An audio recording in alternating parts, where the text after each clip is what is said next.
오늘도 이렇게 이 귀한 우리 오후 예배 시간 가운데 나오신 우리 사랑하는 성도 여러분, 우리는 우리의 삶을 이제 정의를 내릴 때 어떻게 정의를 내릴 수가 있을까요? 한번 생각을 한번 해봤으면 좋겠습니다. 여러 가지 표현으로 우리가 이야기를 할 수가 있겠지만 우리의 삶을 선택의 연속이라고 해도 설명이 잘 될 것 같습니다. 그러니까 우리는 살아가면서 수많은 선택을 하게 되고요. 크고 작은 선택과 결정을 하는 것이 이제 우리의 삶이라고 할 수 있겠지요. 당장 이제 오늘만 보더라도 그럴 것입니다. 오늘 오후 예배를 선택하신 우리 성도님들은 지금 이 자리에 계시고요. 오늘 오전 예배를 드리고 식사를 하고 집에서 쉬다가 안 가야겠다 선택을 하신 분들은 이 자리에 없는 것입니다. 또한 우리 청년들도 마찬가지인데요. 청년부 예배를 드리고 난 후에 나 오후 예배를 드려야지 라고 선택하고 결정한 우리 지체들은 이곳에 남아있는 것이고요. 청년부 예배 후에 난 집에 가서 쉬어야지, 아니면 다른 약속을 잡아서 다른 약속 장소에 가야지 라고 선택하신 분들은 이 자리에 없는 것이겠죠. 그것이 타이든 자이든 습관이든 기쁜 마음이든 결국 어떤 선택과 결정을 통해서 우리가 삶을 살아가게 되는 것입니다. 더 사소한 것으로는 이제 오늘 주일 예배를 들어갈 때 옷은 어떤 옷을 입을까, 또 머리는 위로 올릴까 아니면 옆으로 올릴까, 또 입술은 어떤 색으로 바를까, 또 여러 가지 마스크, 요즘 또 마스크도 선택을 하잖아요. 오늘은 94 아니면 80 아니면 그냥 없는 거, 시원한 걸로 나 뭘 끼고 갈까 선택해서 결정해서 이렇게 오게 됩니다. 이처럼 이 선택이라는 것이 우리의 삶에 있어서 떼려야 뗄 수 없는 매우 중요한 요소라는 것입니다. 특별히 우리의 삶에 있어서 매우 중대한 문제, 인생의 문제, 또 학업의 문제, 진로의 문제, 또 배우자의 문제, 결혼의 문제, 가정의 문제, 자녀의 문제, 또 직장의 문제, 관계의 문제, 신앙의 문제, 이 중대한 모든 결정들 가운데 결정을 함에 있어서 우리의 선택은 너무나도 매우 중요하다는 것을 우리 모두는 인정하게 될 것입니다. 그렇다면 우리가 오늘 방금 읽은 말씀, 오늘 이제 함께 살펴볼 말씀은 제가 13장 전체를 살펴보려고 합니다. 1절부터 18절까지의 말씀을 함께 보려고 하는데요. 이 말씀을 통해서 하나님의 백성인 우리가 어떤 선택을 해야 하는지, 그리고 어떻게 선택하면서 살아가야 할지를 함께 살펴보고자 합니다. 오늘 우리가 함께 읽은 이 창세기 13장은요, 우리가 너무나도 많이 들어봤고 익숙하게 다가오는 본문일 것입니다. 오늘 말씀에는요, 이제 우리가 18절밖에 안 읽었는데 이 13장 전체를 한번 보시면 등장인물이 두 명이 등장하게 됩니다. 여러분 한번 지금 빠르게 한번 스캔을 한번 해보시겠어요? 주요 등장인물이 두 명이 등장하게 되는데요. 오후 시간에 졸릴 수가 있으니까 퀴즈를 내보도록 하겠습니다. 그 주요한 두 명의 인물이 누구일까요? 아브람과 롯. 역시 훌륭하십니다. 아브람과 롯이 등장하게 됩니다. 그리고 이 아브람과 롯이라는 두 인물을 통해서 이 두 명의 대조되는 모습을 통해서 오늘 우리가 살펴보고자 하는 것은 대조되는 두 가지 선택에 대해서 오늘 함께 말씀을 나누려고 합니다. 이 13장 말씀에서 이 다툼이 한번 일어나게 됩니다. 어떤 다툼이냐면, 이 무엇 때문에 다툼이 일어나게 되냐면요, 우리가 6절 7절 한번 같이 읽어봤으면 좋겠는데요. 오늘 13장 6절 7절 말씀 우리가 함께 읽어보도록 하겠습니다. 거기에 다툼의 이유가 등장하게 되는데요. 13장 6절 7절 말씀 다 같이 한번 읽어보도록 하겠습니다. 시작.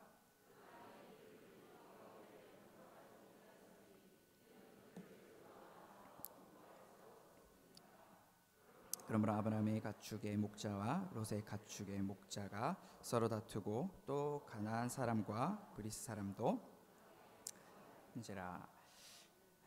한마디로 표현하면 이제 소유가 많았기 때문에 다툼이 일어나게 됩니다. 아브라함도 소유가 많았고 이제 롯도 소유가 많아서 다툼이 일어나게 됐는데, 이러한 다툼이 일어나게 된 배경이 이제 이전 장 이제 12장부터 쭉 나타나게 되는데요.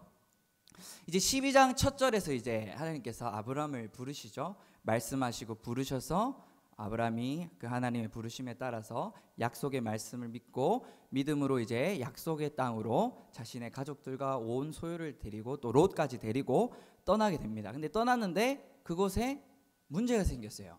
기근이 이제 들게 됩니다. 그래서 점점 내려와서 이제 아주 양식이 많고 풍성한 곳 바로 애굽 땅에까지 이르게 되는 것입니다. 근데 여기서 이제 문제가 생기죠.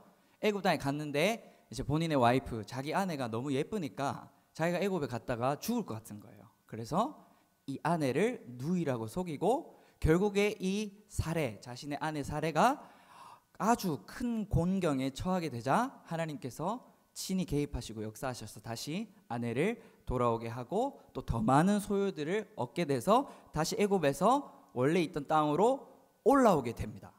올라오게 된 내용이 이제 바로 올라온 이후에 나오는 내용이 바로 이제 13장의 내용인데, 이제 거기서 많은 소유와 가축과 이런 것들을 얻게 되니까 아브람도 많이 얻게 되고 롯도 많이 얻게 된 거예요. 그러니까 둘 다 소유가 많은 데다가 땅은 한정이 되어 있으니까 이 땅이 비좁게 되고 이제 서로의 목자들, 아브람의 목자와 롯의 목자가 다투게 됩니다.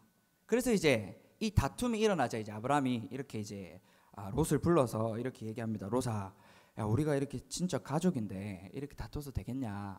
네 목자랑 우리 목자가 다퉈서 되겠냐? 안 되겠다. 우리가 헤어지자. 네가 좌로 가면 내가 우로 가고, 네가 우로 가면 내가 좌로 가겠다. 그래서 네가 먼저 선택을 해라 하자 이제 롯이 바로 눈을 들어서 아름다운 땅, 멋진 땅을 하나 보게 됩니다. 롯의 눈에 확 들어온 땅이 보이게 되는 거예요. 그 땅이 이제 소돔 땅이고 매우 롯의 이목을 끌었던 땅이었던 거죠. 오늘날로 이제 이야기하자면 미국의 라스베이거스 같은, 하지만 저는 단 한 번도 미국을 가본 적이 없습니다. 네. 그리고 서울의 어떤 강남, 홍대 막 이런 곳 있잖아요. 막 삐까번쩍하고 막 눈에 확 들어오고 막 뭐 유흥시설 뭐 온갖 것들이 많은. 제가 이제 대학 시절에 서울에 살 때 제 주 활동 무대라고 하긴 좀 그렇지만 저의 어떤 이렇게 활동 반경이 강남역 일대였습니다. 이제 교회도 그 근처에 있고 이제 사는 것도 그 근처에 있다 보니까 그곳에서 생활을 많이 하게 됐는데요. 정말 장난 아니고 난리입니다. 엄청 없는 게 없어요. 그러니까 이제 사람들이 많이 몰리게 되고 바닥에 밤 새벽이 되면은 소위 말하는 찌라시 있잖아요. 무슨 술집, 클럽, 뭐 키스방, 뭐 온갖 찌라시들이 그 강남역 일대를 완전히 바닥을 다 뒤덮습니다. 그 정도로 이제 사람들이 거기를 많이 오고 거기를 좋아하고 거기가 눈에 들어온다는 얘기죠. 롯의 눈에 이제 그런 땅이 이제 보였던 것이죠. 그게 바로 소돔이었던 것입니다. 그래서 오케이, 두말하지 않고 나는 저기로 가야겠다 하고 선택을 하게 되는데, 여기서 우리가 주목해야 될 점은 롯이 자기의 눈을 들어서, 자신의 눈을 들어서 그 땅을 바라보고 선택을 하면서 그 땅으로 옮기게 되었다는 것입니다. 성경 기자가 오늘 우리가 보는 이 13장 말씀에 성경 기자가 평가하기를 그 소돔과 고모라는 하나님이 이제 멸하기 전, 심판하시기 전 땅이고 그 소돔 사람들은 하나님 앞에서, 여호와 앞에서 악하며 큰 죄인이었다라고 성경 기자가 평가를 하고 있는 것입니다.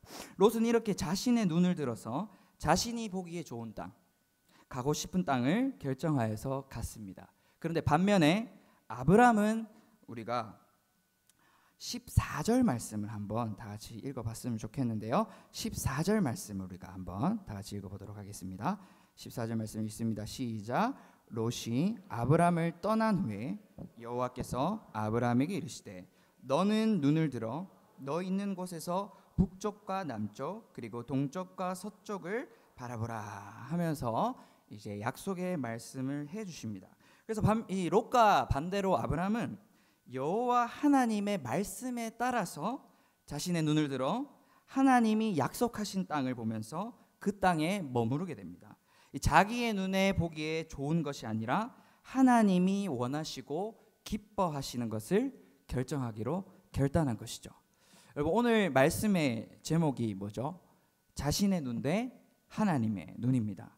자신의 눈을 들어 결정한 롯이 나중은 참혹한 결과를 맞이하게 된다는 것을 여러분들은 잘 아실 겁니다. 창세기 19장에서 그 결과가 얼마나 안타까운지, 얼마나 참혹한지를 우리는 알고 있습니다. 그러나 하나님께서 눈을 들게 하셔서 하나님의 약속을 믿고 하나님과 함께한 사람 아브람은 엄청난 복을 받게 되고 결국 믿음의 조상이라는 자리에까지 이르게 됩니다. 이것은 아브라함이 잘나서 그렇다는 것이 아닙니다. 당장 12장의 모습만 봐도 아브라함의 연약한 모습을 볼 수 있죠. 여기서 우리가 주목해야 될 점은 아브라함이 하나님의 결정을 따랐다는 점과 아브라함이 하나님과 함께 했다는 점. 그렇기 때문에 이런 결정을 할 수 있었다는 것에 주목을 해야 됩니다. 그렇다면 우리 성도님들의 모습은 어떠합니까? 그리고 앞으로 우리 성도님들은 어떻게 하기를 원하십니까? 이 시간 이 하나님의 말씀을 듣고 이 하나님의 은혜를 우리가 받은 자로서 하나님의 결정에 귀를 기울이고 하나님과 함께하는 것을 날마다 결단하면서 다짐해보는 귀한 시간이 되기를 간절히 소망합니다. 그것이 우리에게 가장 좋은 것이고 복된 것이며 가장 행복한 것임을 기억했으면 좋겠습니다. 이 시간 우리가 한번 함께 따라해봤으면 좋겠는데요. 자, 이겁니다. 나의 눈을 들어 바라보는 것이 아니라 하나님이 들게 하신 눈으로 바라봐야 합니다. 이것을 한번 따라해 보겠습니다. 나의 눈을 들어 바라보는 것이 아니라 하나님이 들게 하신 눈으로 바라봐야 합니다. 다시 한 번 더 해보겠습니다. 나의 눈을 들어 바라보는 것이 아니라 하나님이 들게 하신 눈으로 바라봐야 합니다. 이 10절과 14절 말씀을 보시면 이 롯과 아브람의 눈을 드는 모습이 딱 비교가 됩니다. 아까도 말씀드렸지만 롯은 자기가 딱 바로 눈을 들어서 이쪽을 보고 선택을 하게 됩니다. 그러나 아브람은 이렇게 바로 눈을 들어서 보는 게 아니라 하나님이 아브람아 너 저쪽에 눈을 들어서 저쪽을 봐라 했을 때 눈을 들어 보게 된다는 사실이 비교가 되는 것입니다. 내 판단과 내 기준, 어떤 내 가치관으로 선택했던 롯과는 비교되게 아브람은 내 판단과 기준과 결정이 아니라 하나님의 판단, 하나님의 기준으로 선택한 것입니다. 이 말을 이제 다시 쉽게 얘기하면 내가 내리는 결정이 아니라 하나님이 내리시는 결정을 따라야 한다는 것이죠. 우리가 속해 있는 상황과 환경 속에서 어떠한 곳에 있든지 간에 우리는 이 모습을 갖춰야 한다는 것입니다. 우리에게 중요한 결정을 해야 되는 시기는 늘 찾아옵니다. 시도 때도 없이 찾아올 것입니다. 아까도 말씀드렸지만 학업의 문제, 진로의 문제, 결혼의 문제, 직장의 문제, 가정의 문제, 또 자녀의 문제, 건강의 문제, 앞날의 문제, 노후의 문제, 또 사역의 문제, 심지어 사랑방의 문제까지도 계속해서 결정해야 될 중대한 결정들이 계속해서 우리에게 나타나게 될 것입니다. 이런 문제들이 우리에게 계속 다가올 거예요. 그리고 이 문제들 앞에서 우리는 늘 중요한 선택과 결정을 해야만 합니다. 이때 우리는 롯과 같이 자신의 판단과 기준으로 눈에 보기에 좋은 것, 마음에 드는 것, 겉으로 보기에 좋은 것, 세속적인 것을 선택해서는 안 된다는 것이죠. 이 싸움은 우리의 생이 다하는 날까지, 우리가 죽을 때까지 계속해서 해 나가야 되는 것입니다. 우리는 하나님께서 말씀하시는 것을 선택하고 그것을 따라서 결정을 해야만 합니다.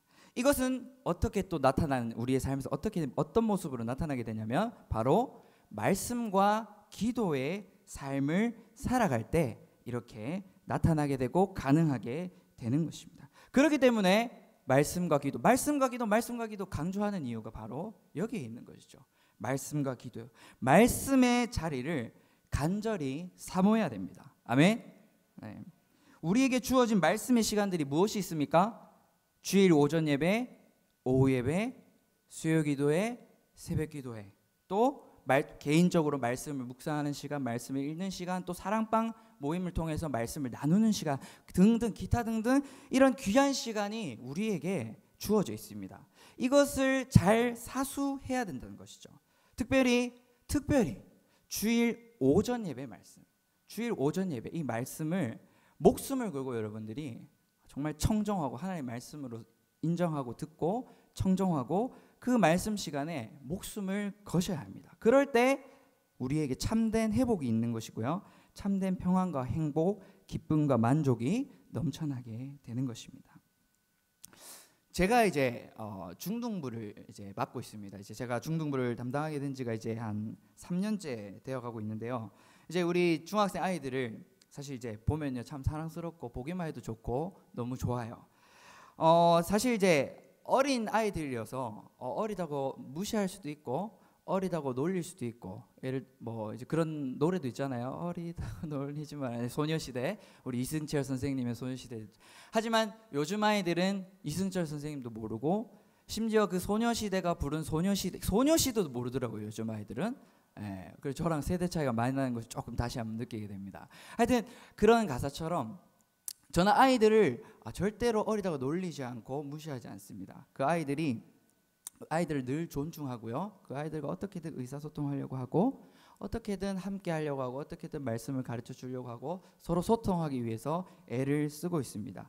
그런데 이제 한편으로 이 아이들을 보면 너무 안쓰러울 때가 많아요. 마치 도살장에 끌려가는 양같이 정말 우울하게 완전히 그냥 진짜 고개 완전 쳐박고 완전 교회 오는 애들도 있고 또 우울하게 또 학교 갔다 학원 갔다 완전히 빡빡한 일정 속에서 지쳐가지고 또 그런 생활을 보낸 친구들도 보고 그럴 때마다 참 안타까운 마음도 같이 들게 됩니다. 그런 아이들을 보면 마치 바벨론 포로기에 바벨론의 포로로 끌려간 이스라엘 백성과 같다라는 느낌이 많이 들게 됩니다. 참 안타까워요. 그래서 이런 아이들에게 가장 필요한 것이 무엇일까? 이렇게 3년간 있어 보면서 느끼는 것은 결국 하나님의 말씀이라는 것을 다시 한번 느끼게 됩니다. 그리고 하나님의 사랑과 하나님의 은혜, 하나님의 말씀이 아니면 이 아이들이 변화될 수 없다는 것을 다시 뼈저리게 느끼게 됩니다. 그래서 이 청소년 시기에 그래서 말씀을 사모하고 말씀을 듣는 시간, 말씀을 풍성히 듣고 그 안에 거할 수 있는 시간, 그 시간이 무엇이죠? 수련회라는 시간이 있잖아요. 그 수련회가 너무나도 중요한 것이죠. 사실 이 수련을 통해서 주님을 만나기도 하고 인생의 큰 전환점이 되기도 하고 꿈과 비전을 발견하기도 하고 정말 내면의 어떤 평안, 치유 이런 모든 것들이 정말 이 수련의 시간을 통해서 경험하게 되고 누리게 되는데 이 코로나19 때문에 이제 수련회를 제대로 할 수 없는 원래처럼 정상적으로 할 수 없는 이 안타깝고 답답한 상황 속에서도 그래도 우리가 할 수 있는 우리에게 주어진 상황 속에서 계속해서 기도하면서 발버둥을 쳐보려고 합니다. 그래서 이제 여러분들 오늘 주일 강고 시간에도 들으셨겠지만 이제 중고등부는 8월 21일, 8월 22일 금토 숙박 숙식을 하지 않고 저녁에 집회만 하게 됩니다. 그래서 이 시간을 통해서 이 자리에서 하나님의 은혜를 간구하고자 합니다. 그래서 우리 많은 성도님들이 우리 중고등부 수련을 위해서 기도를 많이 해주시고요. 또 모든 교육부서의 여름 행사를 위해서 기도를 많이 해주시기를 간절히 부탁드립니다. 제가 지금까지 신앙생활을 해오면서요. 이제 제가 모태 신앙이니까 31년 차잖아요. 이제 그래서 지금까지 신앙생활을 해오면서 또 수많은 어떤 캠퍼스 사역과 또 군교회 사역, 뭐 여러 교회 사역을 하면서 또 우리 교회에서는 또 우리 교회 중등부 아이들과 뒹굴고 이리 뛰고 저리 뛰고 하면서 지친다라는 마음이 든 적이 저는 단 한 번도 없습니다. 단 한 번도 그 어떤 마음이 지친다는 마음을 느껴본 적이 없어요. 어떻게든 아이들이 하나님의 자녀로서 하나님이 기뻐하시는 모습으로 온전히 세워지는데 최선을 다하면서 노력하고 기도했습니다. 그런데 이제 그 누구도 우리가 예상치 못했던 코로나19 사태라는 이 사태를 우리는 맞닥뜨리게 되었습니다. 정말 아무것도 할 수 없는 상황, 옴짝달싹할 수 없는 이 상황에서 마음껏 사역하고 아이들과 교제하고 또 상담도 하고 같이 놀기도 하고 이렇게 하는 것을 제안을 받게 되니 너무나도 안타까운 마음이었습니다. 저는 아이들을 만나고 함께하고 그들과 우리 친구들과 교제하고 하는 걸 너무나도 좋아합니다. 또 저는 개인적으로 사역을 열심히 하면 할수록 에너지가 더 생겨나는 그런 체질이더라고요. 그런데 이제 이런 것을 할 수 없으니 이제 너무 답답하고 아무것도 할 수 없는 상황 속에서 이제 기도밖에 할 수가 없었습니다. 그래서 나름 그래도 우리가 할 수 있는 것에서 어떤 것을 하면 좋을까 고민해보고 최선을 다하고 애써보고 시도해보고 기도했지만 제대로 모이지 못하고 수련회도 제대로 하지 못하는 상황에서 제가 개인적으로 지난 한 7월 초중순쯤에 처음으로 이제 마음에 지친다는 마음이 조금 이제 생기게 되었습니다. 그렇게 지친 마음이 조금 들게 되니까 저의 시선이 안 되는 상황과 안 되는 것들, 못하는 아이들과 제대로 하지 않는 아이들에게 시선이 가게 되는 거예요. 그래서 잘하는 아이들, 좋은 것들을 바라보고 잘 집중하고 잘 따라오는 아이들을 바라보면서 열심히 달려가야 되는데, 그리고 못한 아이들은 사랑으로 품어주고 기도하면서 이렇게 하면 되는데, 지금까지 그렇게 잘 해왔는데 지친 마음이 들기 시작하니까 예배를 제대로 드리지 않는 아이들, 제대로 하지 않는 아이들, 못하는 아이들에게 제 시선이 집중이 되게 된 것입니다. 그러니 제 마음은 자연스레 지칠 수밖에 없었습니다. 이런 상황이 이제 오래 갔으면 문제가 됐겠지만, 이런 상황에서 지지난주 7월 19일 주일 오전이죠. 주일 오전 예배를 드리게 되었고 말씀을 듣게 되었습니다.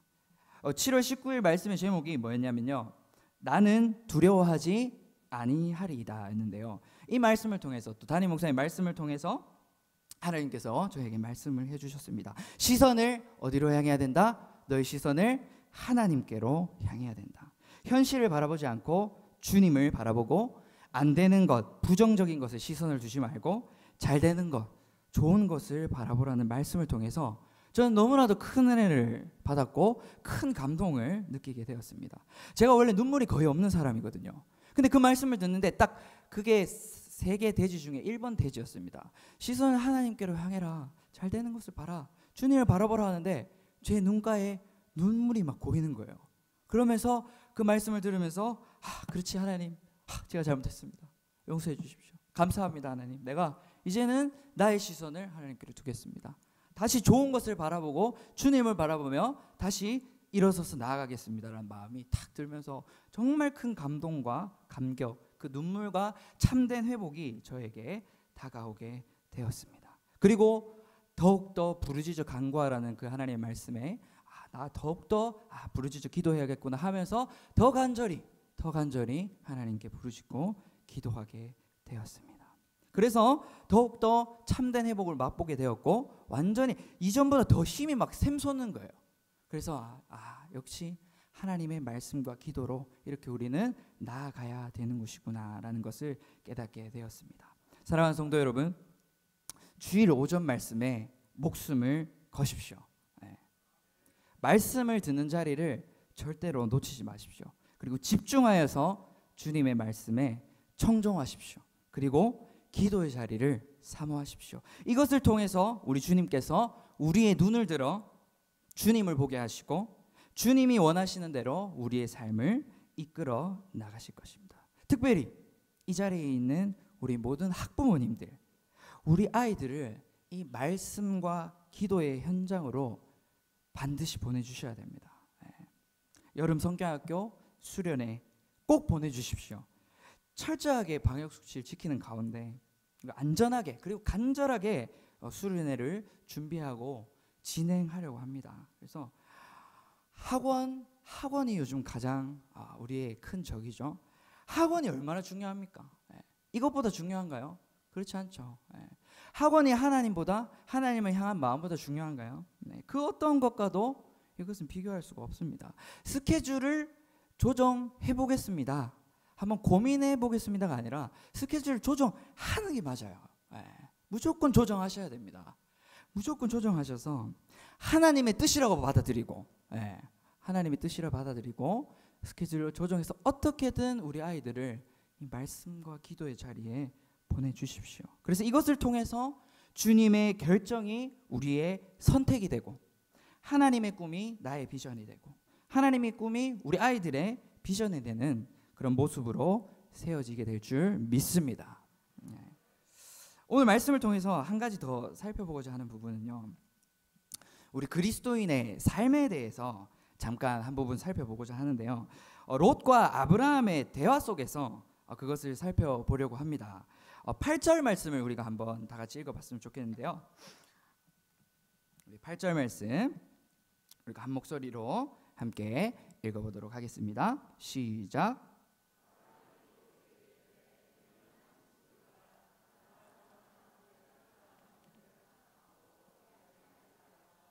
아멘. 이것을 통해서 우리가 먼저 살펴볼 수 있는 것은 우리가 진짜 그리스도인의 모습은 다툼과 싸움을 중재하는 모습이어야 된다는 거예요. 네. 화평케 하는 자, 서로 화목하게 하는 자의 모습이 바로 우리 그리스도인의 모습이어야 한다는 것입니다. 아브라함은 목자들 사이에서 일어난 다툼을 중재하였습니다. 서로 다투지 않고 먼저 중재했어요. 아브라함이 나서서. 이것이 성숙한 그리스도인의 모습이라는 것이죠. 먼저 중재하고 화목하게 해주는 역할을 우리 그리스도인들이 감당해야 하는 것입니다. 어떻게든 우리는 서로를 화목하게 하고 칭찬하고 세워줘야 합니다. 제가 이제 중등부 사역을 하고 있다고 말씀을 드렸잖아요. 중등부 아이들과 같이 교제하고 이야기를 나누다 보면요, 서로 막 모든 이야기를 저한테 쏟아붓습니다. 그래서 선생님 얘는 왜 이래요? 얘는 왜 이렇게 진짜 보기 꼴 보기 싫어요. 쟤는 왜 성격이 저래요? 말을 저렇게 해요? 하는데 이 애들 서로가 저한테 서로 욕을 해요. 그럼 제 입장이 어떻죠? 근데 이거 얘기를 들어보면요, 얘 얘기도 맞고요, 얘 얘기도 맞아요. 그리고 얘의 마음도 이해되고 얘 마음도 이해되고 얘 섭섭함도 다 이해되고 얘 섭섭함도 다 이해됩니다. 그럴 때 제가 그러면 여기서 어떻게 해야 됩니까? 한쪽 편을 들어줘야 됩니까? 그러면 이제 관계 깨지는 거죠. 그래서 들어주면서 아하 왜 그랬을까, 아이고 아버지요 하면서 왜 그랬을까 주님 하면서 좀 왜 그랬지, 그 이유가 있지 않을까, 어떻게든 얘 말을 들어주면서 얘 편인 척 하면서 또 얘를 위한 말을 해주고 또 얘한테는 반대로 해준단 말이에요. 그렇게 할 때 결국 이 아이들의 관계가 완전히 막 손절하고 끊기고 철벽치고 그렇지 않더라는 거죠. 근데 이런 모습들이 비단 아이들에게서만 일어나겠습니까? 우리 어른들, 모든 사람들 오고 오는 세대 속에서, 역사 속에서 늘 일어났던 사건입니다. 심지어 교회 안에서도 이런 일들이 일어나게 되죠. 뭐 우리 교회에는 그런 분들이 없겠지만 제가 있었던 이제 서울 쪽에, 오른쪽에는 그런 분들이 계시더라고요. 그래서 이게 여러분 다툼과 의견 충돌이 일어날 수 있습니까? 있습니까? 일어날 수 있죠. 일어날 수 있습니다. 그러나 그럴 때 우리는 이것을 잘 중재하고 잘 풀고 화목해 하는 모습으로 나아가는 것이 중요하다는 거예요. 그것이 세상과 우리의 차이점이죠. 만약에 서로 뒷담화 까고 막 서로 그냥 욕하고 서로 편들어주고 편가르기 하고 갈등 생기, 세상과 다른 게 뭡니까? 하지만 우리 그리스도인들의 모습은 서로를 세워주고 어떻게든 풀고 화목해 하기 위해서 애써줘야 한다는 것입니다. 시기하고 질투하고 서로를 이간질하는 것이 아니라 서로 세워주고 오해를 풀어주고 중재해주고 화목하게 해주는 모습으로서 공동체를 세워나가야 할 줄 믿습니다. 아멘. 다음으로 이제 8절에 이어서 9절에도 우리 그리스도인의 삶의 모습을 하나 발견할 수 있는데, 우리 9절 말씀을 한 번만 읽어보도록 하겠습니다. 우리 9절 말씀 함께 읽겠습니다. 시작.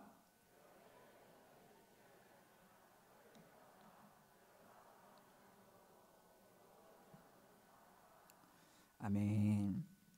이 말씀을 통해서 우리가 좀 생각해 볼 수 있는 것은요, 바로 양보하는 모습이에요. 배려하는 모습. 이것이 바로 성숙한 자의 모습, 참 멋진 모습인 거죠. 근데 사실 여러분들도 아시겠지만 아브람과 롯이 어떤 관계죠? 삼촌과 조카의 사이입니다. 그죠? 사실 딱 깨놓고 얘기하면은 롯이 먼저 양보해야 되는 게 우리의 일반적인 어떤 상식선에서 생각해 볼 땐 맞아요. 근데 롯이 먼저 양보한 것이 아닙니다. 사실 원래 같으면 우리 정말 성숙한 사람이라면 삼촌 아닙니다. 먼저 아브라함이 얘기해서 야 네가 좌하면 내가 우하고 네가 우하면 내가 좌하겠다 했을 때 삼촌 아닙니다. 제가 먼저, 삼촌이 먼저 선택하신 곳을 가시고 그 다음 제가 가겠습니다. 아닙니다. 삼촌 먼저 하십시오. 이래야 되는 게 어떻게 보면 정상적인 모습인 거죠. 그리고 또 삼촌이 그렇게 얘기하면은 서로 양보하고 서로 네가 먼저 가라, 서로 네가 먼저 가라. 이게 사실 매우 아름다운 모습인 것이죠. 네. 근데 롯은 어떻게 하나요? 아브라함이 롯아 네가 이쪽으로 가면 난 저쪽으로 가고 네가 저쪽으로 가면 난 이쪽으로 가겠다라는 말이 떨어지자마자 바로 눈을 딱 들어요. 그리고 바로 가버려요. 순종하는 겁니까? 아브라함 말씀에? 삼천 말씀에 즉시 순종이에요? 아니잖아요. 이런 모습들은 성숙한 모습이 아니라는 거죠. 그래서 사랑하는 성도 여러분, 우리가 하나님의 이 백성으로서 하나님의 백성답게 이런 다툼이 일어나는 상황들, 이런 어떤 갈등이 일어나는 그런 싸움이 있는 곳에서 우리는 그것을 중재하고 화목하게 하고 화평케 해야 할 책임이 있습니다. 예수님을 믿고 하나님의 자녀가 된 우리는 이제 화목하게 하는 직분을 받은 사람들이에요. 복음을 전하고 예수님을 증거하고 분열을 막아내고 세상과 하나님을 화목하게 하는 사람들이 되어야 됩니다. 우리의 사랑방에서, 우리의 교회 공동체 안에서, 우리의 가정 안에서, 일터에서, 사업장에서, 학교에서 어디에 있든지 간에 우리는 화목하게 잘 지내야 됩니다. 또한 양보하면서 배려하는 삶을 살아야 됩니다. 이것이 바로 희생과 헌신의 삶이고요. 칭의 격감의 삶을 살아가는 것입니다. 우리는 비비원물해서는 안 되고요. 늘 칭의 격감의 삶을 살아가야 된다는 것입니다. 그래서 그런 모습으로 나타날 때, 야, 쟤는 좀 뭔가 달라도 다르다. 야, 진짜 너 때문에 우리 부서가 너무 화목하게 잘 돌아가는 것 같다. 야, 진짜 얘는 우리와 함께 했으면 좋겠다. 얘는 우리가 있는 곳에 꼭 와줬으면 좋겠다. 그런 말을, 친구들한테도 그런 말을 들어야 돼요. 그리스도인은 매력적인 사람이 되어야 됩니다. 그리스도인은 매력적이어야 돼요. 네.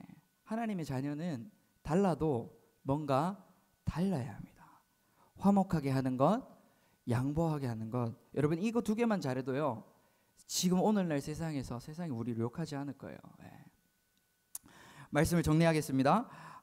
우리는 창세기 13장 말씀을 통해서 이 두 인물에 대조되는 두 선택을 살펴보았습니다.